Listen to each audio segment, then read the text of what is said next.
একঘেয়ে সয়াবিন খেতে খেতে বোর হয়ে গেছেন? তাহলে এই সয়াবিনের মুইঠাটা একবার ট্রাই করে দেখুন। কথা দিচ্ছি ভালো লাগবেই লাগবে। আর চ্যানেলটিকে অবশ্যই ফলো আর শেয়ার করে দেবেন। প্রথমে একটি পাত্রে জল গরম করতে দিয়ে সয়াবিন, কয়েক কোয়া রসুন আর একটা গোটা পেঁয়াজ দিয়ে সেদ্ধ করে নিতে হবে। সেদ্ধ হয়ে গেছে, এবার একটি পাত্রে ঠান্ডা হওয়ার জন্য তুলে নেব। সয়াবিন, পেঁয়াজ, রসুনটাকে তাড়াতাড়ি ঠান্ডা করার জন্য ঠান্ডা জলে কিছুক্ষণ রেখে দেবো। এবার সয়াবিনগুলোকে ঠান্ডা জল থেকে চেপে চেপে তুলে নিয়ে একটা মিক্সিং জারে দিয়ে দেবো। আর দেব সেদ্ধ করা পেঁয়াজ আর রসুনটাও। এবার দেব হলুদ গুঁড়ো, জিরে গুঁড়ো, কাসুরি মেথি, দেব নুন আর দেব চিনি। এবার এটাকে খুব ভালোভাবে পেস্ট করে নেব। খুব বেশি মিহি করা যাবে না, তাহলে রেসিপিটা ভালো হবে না। একটু দানা দানাভাবে পেস্ট করে নিতে হবে, এই রকম টাইপের। এবার একটা সেদ্ধ আলু এই মিশ্রণটার সাথে ভালো করে মেখে নেব। এর মধ্যে থেকে মিশ্রণটা অল্প অল্প করে হাতে নিয়ে মুইঠার আকারে গড়ে নেব। এই রেসিপিটা যেহেতু হাতের মুঠোয় চেপে চেপে তৈরি করা হচ্ছে, তাই এই রেসিপিটার নাম সয়াবিনের মুইঠা।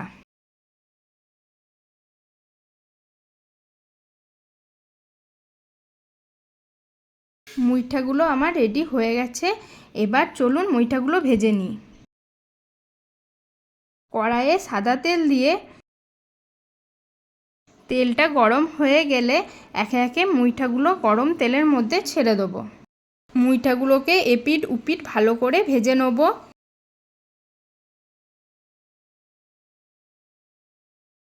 মুইঠাগুলো লাল লাল করে ভাজা হয়ে গেছে, এবার তুলে নেব। মুইঠাগুলো এত সুস্বাদু হয় যে কেউ ধরতেই পারবে না এটা সয়াবিনের মুইঠা। এবার ওই তেলে গোটা গরম মশলা দিয়ে গোটা কয়েক কোয়া রসুন, পেঁয়াজ, টমেটো কুচি, একটা গোটা লঙ্কা ভালো করে ভেজে নিতে হবে।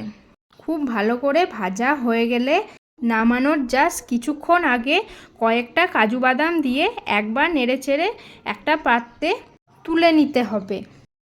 মশলাটাকে ঠান্ডা করে নিয়ে এবার মিক্সিং জারে দিয়ে বেটে নিতে হবে।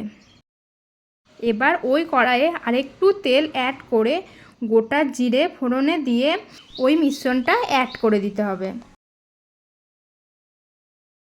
মিশ্রণটাকে 1-2 মিনিট নাড়াচাড়া করে নিলেই হবে, আগে থেকে সব ভাজা আছে। এরপর মিশ্রণটা একটু নাড়াচাড়া করে নিয়ে জিরে ধনে গুঁড়ো, নুন দিয়ে একটু নাড়াচাড়া করে নিতে হবে। এবার খুব অল্প পরিমাণ চিনি অ্যাড করে দিতে হবে।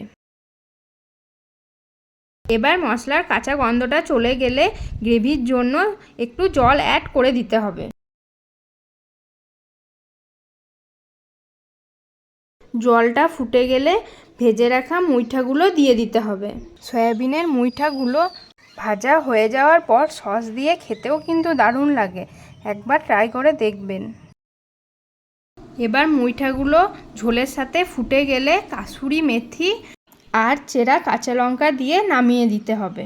অনেকবার তো খেয়েছেন চিতল মাছের মুইঠা, একবার সয়াবিনের মুইঠাটা করে দেখবেন, আমি কথা দিচ্ছি অবশ্যই ভালো লাগবে।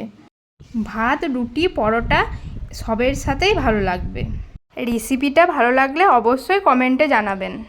আজ তাহলে আসি, দেখা হবে অন্য কোনো রেসিপি নিয়ে।